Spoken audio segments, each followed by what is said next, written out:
E vem conferir a crítica da terceira temporada de Kimi ni Todoke.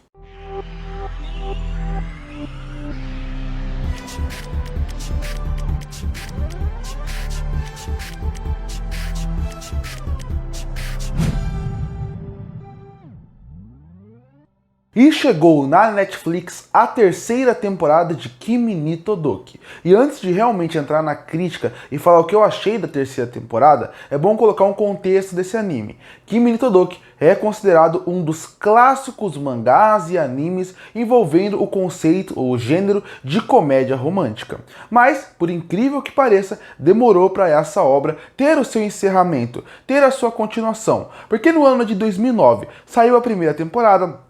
Depois, no ano de 2011, teve a sua continuação, mas de 2011 a 2024 não se teve uma continuação do anime. O anime, infelizmente, não continuou. Mas aí chegou a Netflix e comprou os direitos para poder exibir Kimi ni Todoke. E antes de lançar a animação, eles lançaram um live action, que também tem crítica aqui no canal e que eu achei bem divertido. E aí a gente chega no anime. E a primeira coisa que eu gostei do anime seria em relação à parte técnica. Eu gostei de como eles atualizaram, modernizaram em relação à animação, mas ao mesmo tempo mantiveram a estética. Porque eu acho que se eles mudassem completamente a estética do que era Kimi ni Todoke, ele poderia perder bastante da sua essência. Afinal, Kimi ni Todoke não se tornou um dos grandes animes de comédia romântica simplesmente porque ele tinha um bom romance. Tudo que envolvia o anime chamou atenção. Sua estética, sua trilha sonora. Então tinham que manter essa estética, tinham que manter essa ideia que fazia com que a obra tivesse sua qualidade,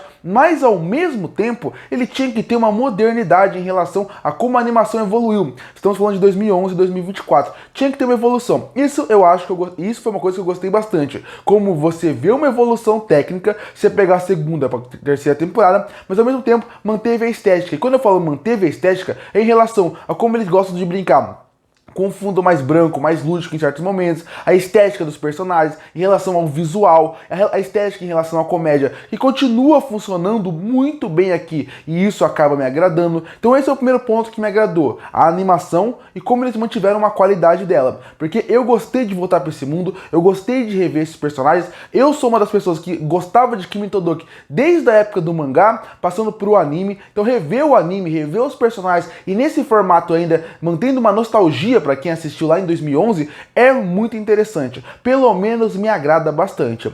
Outra coisa que eu gostei do anime seria o novo formato que eles resolveram fazer os episódios. Normalmente temporadas de anime são divididas em 12 episódios, temporadas que são normais, e quando elas vão esticar, elas chegam normalmente a 24, 25 episódios. Aqui, já que a Netflix não tem a responsabilidade de uma TV, ela não precisa ter essa ideia de 12 episódios. Eles podem fazer quantos episódios eles quiserem. E aqui eu achei muito inteligente que eles não quiseram esticar a história a mais só para ter conteúdo extra e a partir daí criar incoerências. Não, fizeram apenas 6 episódios. Na verdade 5, porque o sexto episódio ele tem apenas 14 minutos e ele é recapitulando tudo o que aconteceu em Kimi ni Todoke até aqui de uma forma divertida. Os 5 episódios são de mais ou menos de 50, 40 e poucos minutos, mas eu gostei dos episódios. Eu gostei da forma como essa temporada foi dividida. O primeiro episódio é focado muito mais em estabelecer o que aconteceu com os personagens principais, onde eles estão, o que eles estão fazendo. Afinal, faz muito tempo de uma temporada para outra. É bom ter esse recomeço. Depois, foca nos personagens secundários. E a partir daí, cada episódio foca praticamente um personagem secundário. E como vai desenvolver cada relação deles em episódios de 40 minutos. E isso foi muito interessante, porque a temporada não ficou chata, não ficou cansativa e conseguiu desenvolver todos os personagens da obra. Afinal, esse é outro fator que sempre fez eu gostar de Kimi ni Todoke.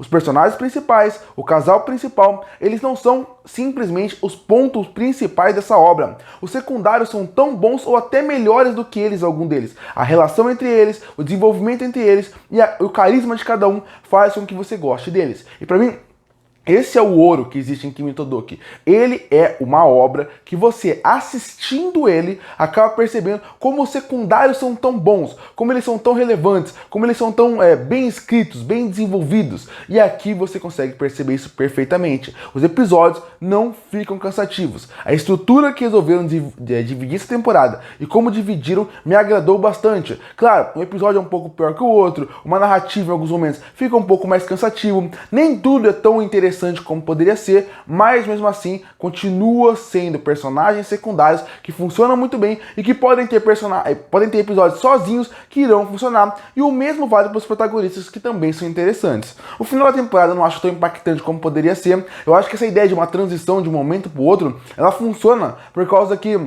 a gente vê cada um desses personagens evoluírem, mas mesmo assim não é um final de temporada tão impactante, tão forte como poderia ser. A trilha sonora é boa, mas eu gostava mais da antiga em questão de abertura e encerramento, apesar de gostar bastante do encerramento. E outra coisa que eu acho que essa obra poderia ter um pouquinho melhor seria em alguns clichês, obviamente. Eu sou fã dos clichês, mas alguns acabam ficando um pouco repetitivos de uma forma que eu acho que já tinham sido resolvidos. Tem muitos núcleos aqui que, apesar dos personagens serem interessantes, são núcleos que pareciam que pra mim já estavam um pouco fechados. E aqui eles voltam a abrir que não fecham tão bem. Mas mesmo assim, é uma terceira temporada muito boa. Pra quem gosta de anime de romance, esse é o anime de romance, que vai ter personagens de qualidade, que vão fazer com que você se importe com eles, e mais do que isso, se importe com o romance e o casal deles, uma boa parte técnica, um ótimo anime de romance. Concluindo, a terceira temporada de Kimi ni Todoki é realmente muito boa. Para quem gosta de anime de romance, com certeza é algo que não pode deixar passar. É uma ótima oportunidade, inclusive, para você ir atrás do mangá, ir atrás das primeiras temporadas e assistir, porque vale muito a pena. É um anime que tem um excelente casal principal, mas mais do que isso, excelentes personagens secundários que fazem com que você continue naquela obra. Uma parte técnica muito boa, um anime de romance que, para quem gosta do gênero, com certeza vale a pena. E por isso que eu fecho a terceira temporada de Kimi ni Todoki com uma nota 8,5 de 10. Curte para fortalecer o canal, se inscreve para não perder os próximos vídeos. E aí, o que achou da terceira temporada de Kimi ni Todoki? Gostou ou não? Comenta aqui embaixo. Eu volto no próximo vídeo.